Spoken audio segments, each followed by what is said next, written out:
High students, ഇന്ന് നമ്മൾ പഠിക്കാൻ പോകുന്ന 10ാം ക്ലാസ്സിലെ 6ാമത്തെ ചാപ്റ്ററായ ട്രിഗ്നോമെട്രി അഥവാ ത്രികോണമിതി എന്ന ചാപ്റ്ററിലെ ഇൻട്രൊഡക്ഷൻ പാർട്ടാണ്.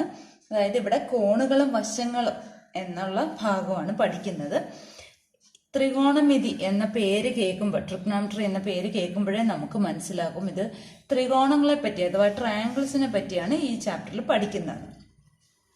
ഇതിനകത്ത് വളരെ എളുപ്പമുള്ള പോർഷൻസ് മാത്രമേ ഉള്ളൂ. മാത്രവുമല്ല +1 നമുക്ക് ഇതിൻ്റെ ബാക്കി ഭാഗങ്ങളുണ്ട്.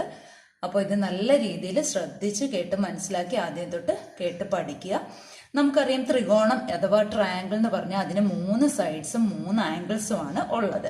പലതരം ത്രികോണങ്ങളെ പറ്റി നമ്മൾ പഠിച്ചു. ഞാൻ ഇവിടെ ഇപ്പോൾ 3 പടം വരച്ചിട്ടുണ്ട്, 3 ത്രികോണങ്ങൾ വരച്ചിട്ടുണ്ട്. ഇതിനകത്ത് 3 കോണും 90-ൽ കുറവാണ്, അതായത് അക്യൂട്ട് ആംഗിൾ ആണ്, അല്ലെങ്കിൽ ന്യൂനകോണുകളാണ്. ഇതിനകത്ത് ഒരു കോൺ ബൃഹത് കോണാണ്, അതായത് 90 കൂടുതലാണ്. ഇത് മട്ട ത്രികോണമാണ്, അതായത് ഒരു കോൺ മട്ടകോണാണ്, 90 ഡിഗ്രിയാണ്, റൈറ്റ് ട്രയാങ്കിൾ ആണ്.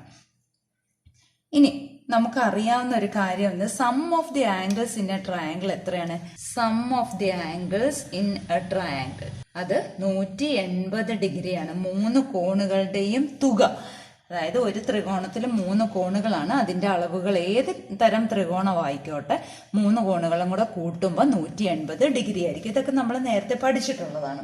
ഇനി ഈ 1ാമത്തെ ത്രികോണം എടുത്തു നോക്കിയാൽ ഇതിന്റെ 3 സൈഡ്സും ഈക്വൽ ആണ്, അല്ലെ?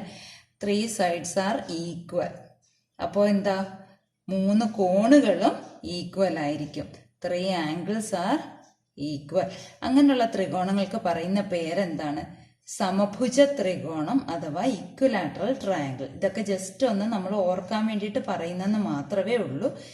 സമഭുജ ത്രികോണം, ഈ പേരിൽ നിന്ന് നമുക്ക് മനസ്സിലാക്കാം എല്ലാ ഭുജങ്ങളും എല്ലാ വശങ്ങളും തുല്യമാണ്.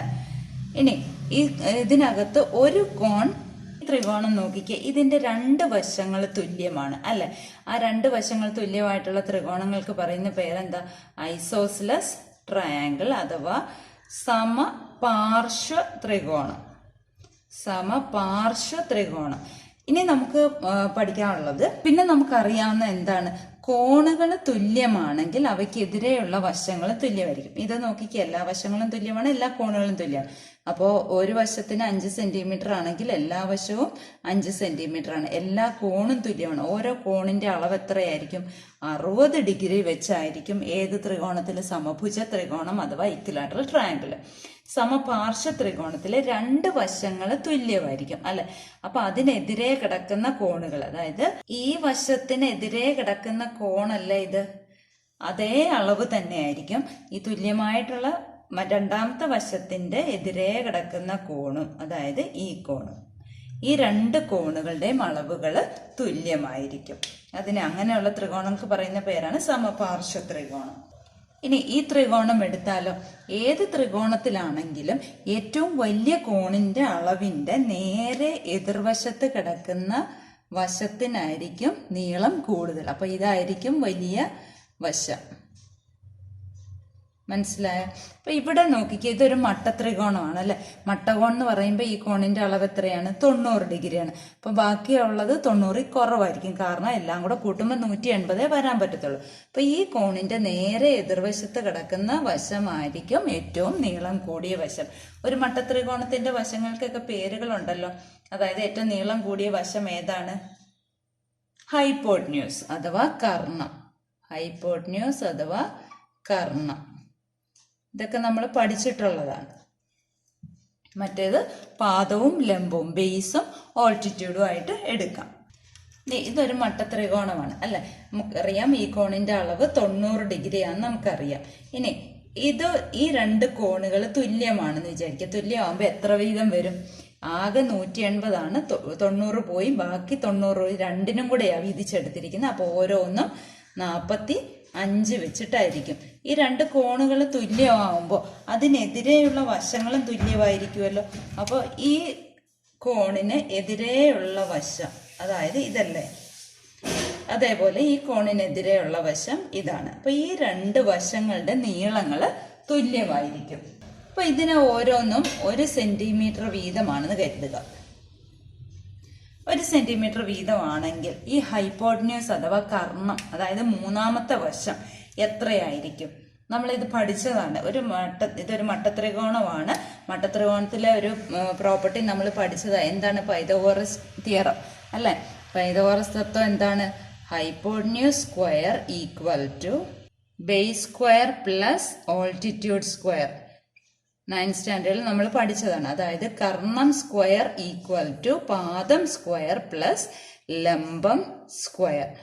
ഇനി ഇവിടെ കർണമാണല്ലോ നമുക്ക് അറിയാൻ വയ്യാത്ത, അഥവാ ഹൈപ്പോട്ടന്യൂസ് ആണല്ലോ നമുക്ക് അറിയാൻ വയ്യാത്ത. അപ്പൊ ഇവിടെ പാദം എത്രയാണ്? 1 സെന്റിമീറ്റർ, 1ന്റെ സ്ക്വയർ പ്ലസ് ലംബവും 1 തന്നെയാണ്.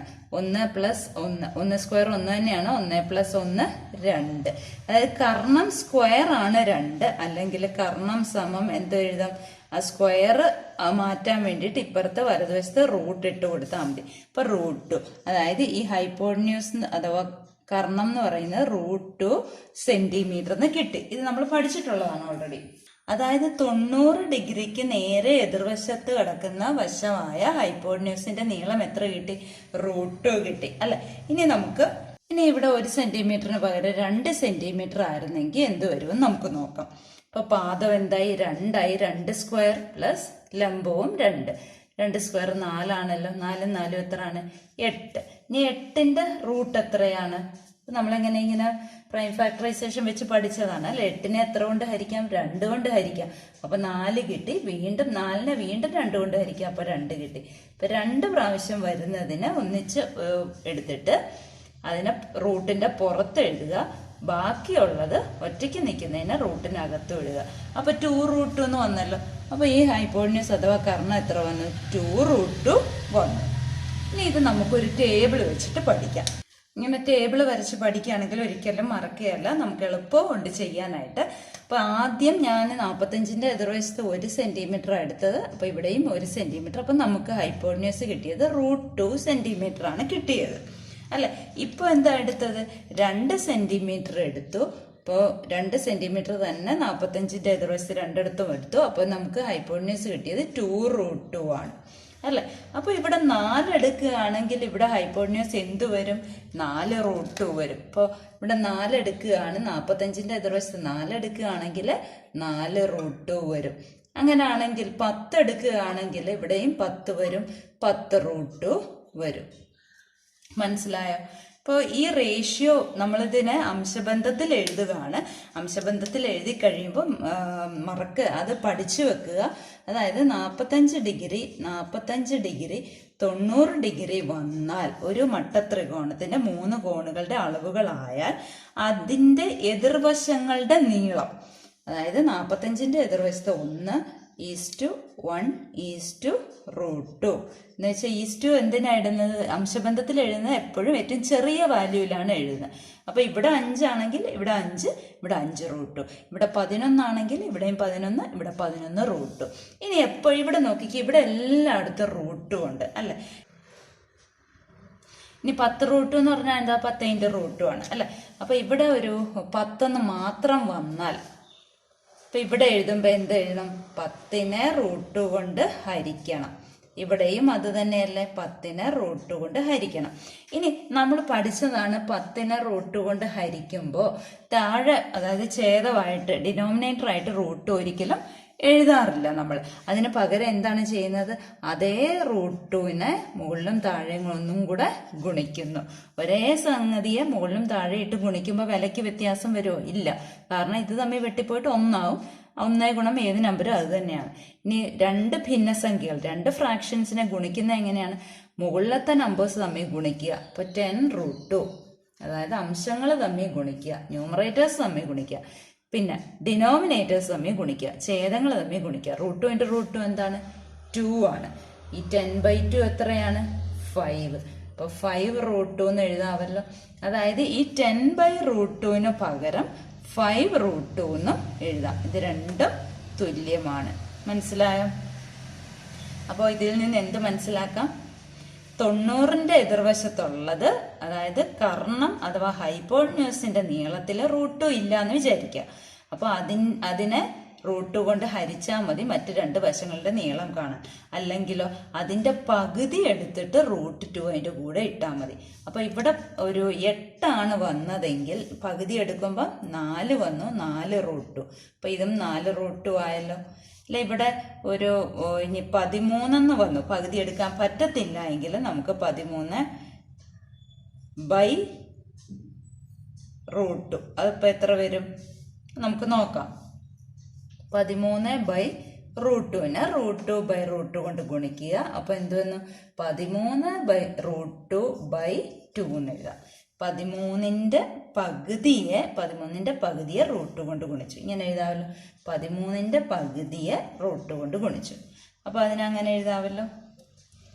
13/2√2. എന്താണെങ്കിലും അവസാനം √2 ഇല്ല എങ്കിൽ ഇപ്പുറത്ത് എഴുതുമ്പോൾ അതിൻ്റെ പകുതി എടുത്തിട്ട് √2 ചേർത്ത് എഴുതിയാൽ മതി. അപ്പോൾ ഏത് മട്ടത്രികോണത്തിലും ഒരു കോണിൻ്റെ അളവ് 90 മറ്റേത് 45 ആണെങ്കിൽ അതിൻ്റെ അംശബന്ധം പഠിച്ചിരിക്കുക. 1:1:√2. അപ്പോൾ ഏത് അളവ് തന്നാലും ഈ അംശബന്ധം ഉപയോഗിച്ചിട്ട് നമുക്ക് ചെയ്യാവുന്നതേ ഉള്ളൂ. ഇനി നമുക്ക് വേറൊരു മട്ടത്രികോണം എടുക്കാം. ഇനി അടുത്ത ട്രയാങ്കിൾ, റൈറ്റ് ട്രയാങ്കിൾ മട്ടത്രികോണത്തിൽ കോണുകളുടെ അളവ് 30, 60, 90. 30, 60, 90 വന്നാൽ ഇതിൻ്റെ എതിരെയുള്ള വശങ്ങളുടെ നീളം എങ്ങനെയാണ് വരുന്നത് നമുക്ക് നോക്കാം.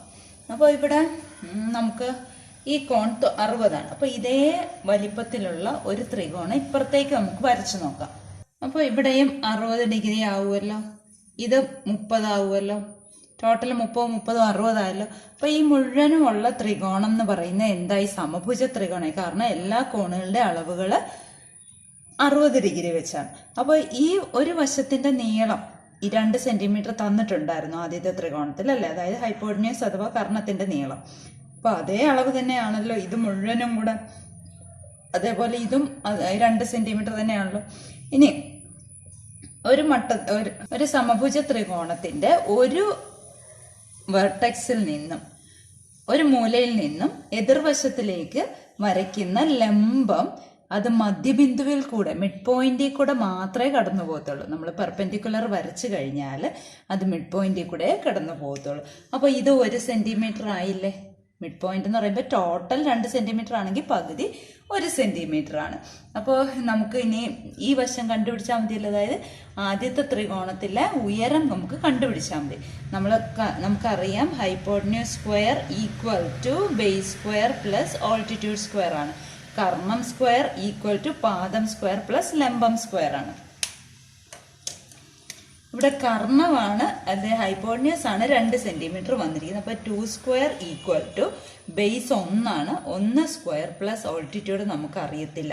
2 സ്ക്വയർ 4 ആണല്ലോ. 4 ഈക്വൽ ടു 1 സ്ക്വയർ 1 ആണ് പ്ലസ് എ സ്ക്വയർ, അല്ലെങ്കിൽ A square equal to 4 minus 1 ആണല്ലോ, അതായത് 3 ആണ്. അപ്പോൾ എ എത്ര വന്നു? അതായത് ഹൈറ്റ് എത്ര വന്നു? √3 വന്നു. സ്ക്വയർ മാറ്റാൻ വേണ്ടി വലതുവശത്ത് റൂട്ട് ഇട്ടാൽ മതി.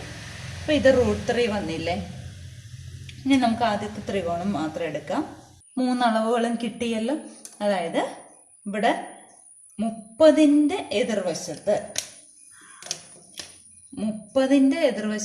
1 സെന്റിമീറ്റർ, 60ന്റെ എതിർവശത്ത് √3, 90ന്റെ എതിർവശത്ത് 2. ഇതാണ് അതിന്റെ അംശബന്ധം. അതായത് ഒരു മട്ടത്രികോണത്തില് 30 ഡിഗ്രി, 60 ഡിഗ്രി, 90 ഡിഗ്രി കോണുകളുടെ അളവുകളാണെങ്കിൽ അവയ്ക്കെതിരെയുള്ള വശങ്ങളുടെ അംശബന്ധം എന്ന് പറയുന്നത് 1:√3:2 ആണ്. ഇത് പഠിച്ചിരിക്കണം. ഇതെല്ലാ ക്വസ്റ്റ്യനിലും ആവശ്യമുള്ളതാണ്. നമ്മൾ ഇതിനു മുമ്പ് എന്താ പഠിച്ചത്?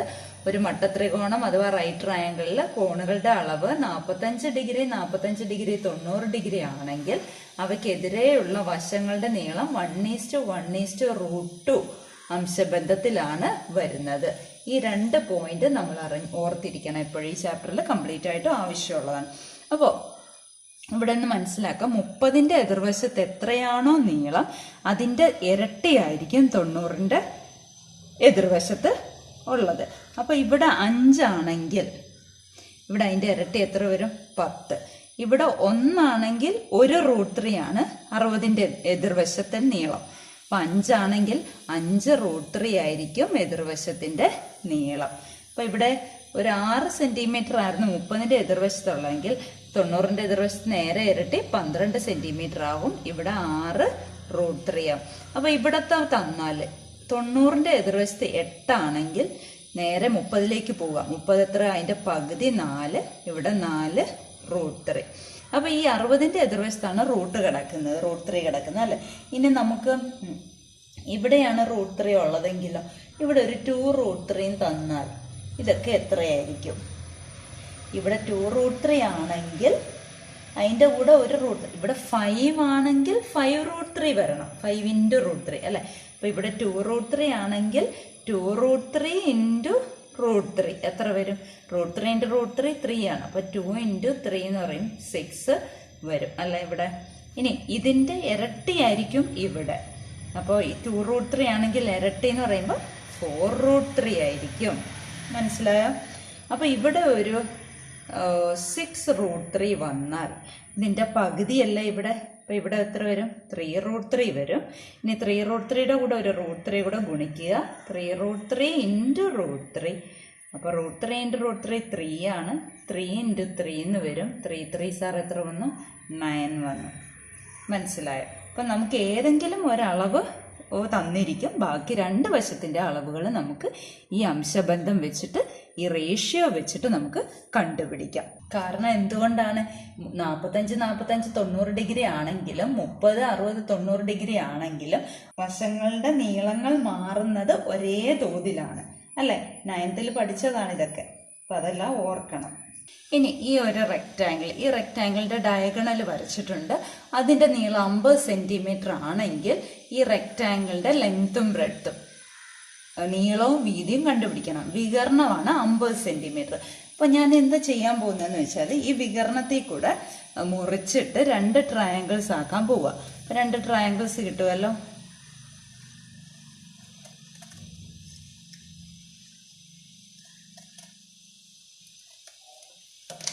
ഈ 2 ട്രയാങ്കിൾസിന് ഇങ്ങനെ ചേർത്ത് വെച്ചു. ആ ചേർത്ത് വെച്ചപ്പോൾ എന്തായി? ഈ വികരണമല്ലേ 50, അതായത് ഇത് 50, ഇതും 50 ആണല്ലോ. ഇനി ഇതെത്ര വന്നു? 50 ആയിരുന്നു. അപ്പോൾ ഇതിപ്പം സമഭുജ ത്രികോണമായി. അപ്പോൾ ഇത് എത്രയായി? 25ആയി. ഇത് മാത്രം, ഇതൊരു മട്ടത്രികോണവും ആണല്ലോ അല്ലേ. ഈ ഒരെണ്ണം മാത്രം എടുത്താലും മട്ടത്രികോണം. അപ്പോൾ ഇതിൻ്റെ ഉയരം നമുക്ക് കിട്ടുമല്ലോ. ഈ ഉയരം എന്ന് പറയുന്നത് എന്താണ്? ഈ റെക്റ്റാങ്കിളിൻ്റെ ഉയരം തന്നെയല്ലേ. കാരണം ഇതിനെ നേരെ തിരിച്ചു വെച്ചപ്പോൾ ആണല്ലോ റെക്റ്റാങ്കിൾ ആയത് അല്ലേ.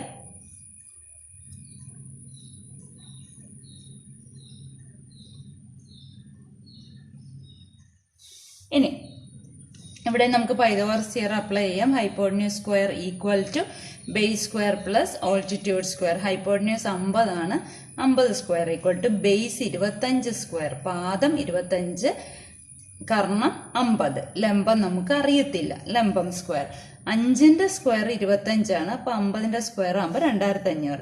25ന്റെ സ്ക്വയർ 625 പ്ലസ് ലംബം സ്ക്വയർ. അപ്പം ലംബം സ്ക്വയർ കിട്ടാൻ വേണ്ടിയിട്ട് എന്ത് വേണം? 2500-ൽ നിന്ന് 625 കുറച്ചാൽ മതി അല്ലേ. 1875 എന്ന് കിട്ടിയല്ലോ. അങ്ങനാണെങ്കിൽ എ എങ്ങനെ കാണും?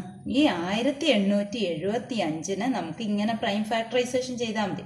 അവസാനത്തെ അക്കം 0-ഓ 5-ഓ വന്നാൽ 5 കൊണ്ട് ഹരിച്ചോണം. ഏറ്റവും എളുപ്പ മെത്തേഡാണ്. അപ്പോൾ 18-നകത്ത് എത്ര 5 ഉണ്ട്? 3 5. ശിഷ്ടവോ 3. അടുത്ത നമ്പർ 37. 37-നകത്ത് 5 എത്ര പ്രാവശ്യമുണ്ട്? 7. 7 × 5 35 ശിഷ്ടം വീണ്ടും മിച്ചം 2 വന്നല്ലോ. 25-നകത്ത് 5 5 പ്രാവശ്യം. വീണ്ടും അവസാനത്തെ അക്കം 5 വന്നു. അപ്പോൾ വീണ്ടും 5 കൊണ്ട് ഹരിക്കുക. അപ്പോൾ 7 × 5 ആണ് 35. മിച്ചം 2 വന്നു. 25-നകത്ത് 5 പ്രാവശ്യം. എന്താ നോക്കൂ, വീണ്ടും 5 വന്നു. അപ്പോൾ 5 കൊണ്ട് ഹരിക്കുക. 7-നകത്ത് 5 1 പ്രാവശ്യം. മിച്ചം 2. 25-നകത്ത് 5 പ്രാവശ്യം. വീണ്ടും 5 കൊണ്ട് ഹരിക്കുക. അപ്പം 3 വന്നു. അപ്പൊ നമുക്ക് എങ്ങനെ എഴുതാം ഇതിന്? ഒരേ സംഖ്യ 2 പ്രാവശ്യം ആവർത്തിക്കുന്നുണ്ടോ എന്ന് നോക്കുക, അല്ലെ? അതിൽ നിന്ന് ഓരോന്ന് വീതം എടുക്കുക. ഓരോ ഗ്രൂപ്പിൽ നിന്ന് ഓരോന്ന്. ആദ്യത്തെ സർക്കിളിൽ നിന്ന് ഒരു 5, രണ്ടാമത്തെ സർക്കിളിൽ നിന്ന് ഒരു 5, പിന്നെ ഒറ്റയ്ക്കിരിക്കുന്നതിന് റൂട്ടിനകത്ത് ഇടുക. 5 × 5 25 √3. അപ്പൊ ഉയരം എത്ര കിട്ടി? ഹൈറ്റ് അഥവാ ഉയരം എത്ര വന്നു? 25 √3. 25 √3 കിട്ടിയല്ലോ. ഇനി ഇത് നമുക്ക് ഈ അംശബന്ധം വെച്ചിട്ടൊന്ന് ചെയ്ത് നോക്കാം. കാരണം ഇവിടെ നോക്കിക്കേ, ഇത് ഒരു സമഭുജ ത്രികോണാണ്, ഈക്വലാറ്ററൽ ട്രയാങ്കിൾ ആണ്. അപ്പൊ ഈ കോൺ 60ആണ്, അതായത് ഇവിടെയും 60ആണ്. ഞാൻ ഒന്ന് വരച്ച് കാണിക്കാം, കുറച്ചും കൂടെ വലുതാക്കി. ഈ വലതുവശത്ത് കിടക്കുന്ന ഈ മട്ടത്രികോണം മാത്രമാണ് ഞാൻ വരച്ചിരിക്കുന്നത്. ഇവിടെ 50 മാത്രമേ നമുക്ക് ഉണ്ടായിരുന്നുള്ളൂ. ഇതിപ്പുറത്തേക്ക് വെച്ചപ്പോൾ, അതായത് റെക്ടാങ്കിൾ ആയിരുന്നു, ചതുരമായിരുന്നു, വികരണത്തിൽ കൂടെ ഡയഗണയിൽ കൂടെ മുറിച്ചിട്ട് ഇപ്പുറത്തേക്ക് വെച്ചപ്പോഴാണ് ഇങ്ങനെ കിട്ടിയത്, അല്ലെ? അപ്പൊ അതിനകത്ത് ആ ഒരു പീസ് മാത്രമാണ് ഇവിടെ എടുത്തിരിക്കുന്നത്. ഇനി ഇത് ഇപ്പൊ എന്തായി? ഒരു സമഭുജ ത്രികോണമായി. സമഭുജ ത്രികോണത്തിന്റെ എല്ലാ കോണും എത്രയാണ്? 60 ഡിഗ്രി. അപ്പൊ ഈ കോണാണ് ഇവിടെ എഴുതിയിരിക്കുന്ന 60. അപ്പൊ ഇത് എത്രയേ വരത്തുള്ളൂ? 30 വരത്തുള്ളൂ. 90ന്റെ എതിർവശത്തുള്ള 50 നമുക്ക് തന്നിരുന്നത്, ആണല്ലോ.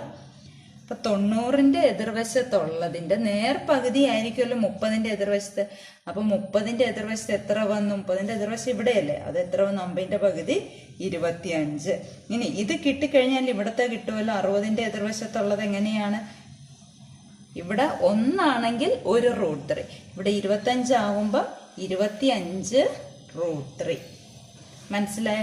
അപ്പൊ ഇത്രയും സ്റ്റെപ്സ് നമുക്ക് എഴുതാതെ ഈ അംശബന്ധം ഉപയോഗിച്ചിട്ട് നമുക്ക് ഈ മട്ടത്രികോണത്തിന്റെ റൈറ്റ് ട്രയാങ്കിളിന്റെ വശങ്ങളെല്ലാം കിട്ടിയില്ലേ? ആകെ വികരണം മാത്രം, അതായത് ഹൈപ്പോട്ടന്യൂസ് മാത്രമാണ് നമുക്ക് തന്നിരുന്നത്, അല്ലെ? അപ്പോ ഇങ്ങനെ കണ്ടുപിടിക്കുന്നതിനേക്കാളും ഒത്തിരി എളുപ്പമാണ് നമുക്ക് ഈ ഒരു രീതിയിൽ കണ്ടുപിടിക്കുന്നത്. പിന്നെ നമ്മുടെ കയ്യിൽ ചതുരമായിരുന്നു, വികരണത്തിൽ കൂടെ മുറിച്ചിട്ടാണ് നമ്മൾ മട്ടത്രികോണം ആക്കിയത്. അപ്പോൾ നോക്കിക്കേ, ഇതിനെ നമുക്ക് തിരിച്ച് പഴയതുപോലെ വെക്കാം. കണ്ട, പഴയതുപോലെ വെച്ചപ്പോൾ അതിന്റെ ഉയരം എന്താ? ഉയരമല്ല ഇപ്പൊ കിട്ടിയത്, 25 √3. മറ്റേ വശം എത്രയാണ്? 25. മനസ്സിലായല്ലോ? അപ്പോൾ ഉയരം 25 √3 എന്നും പാദം, അല്ലെ? പാദം എത്ര വന്നു? 25 എന്നും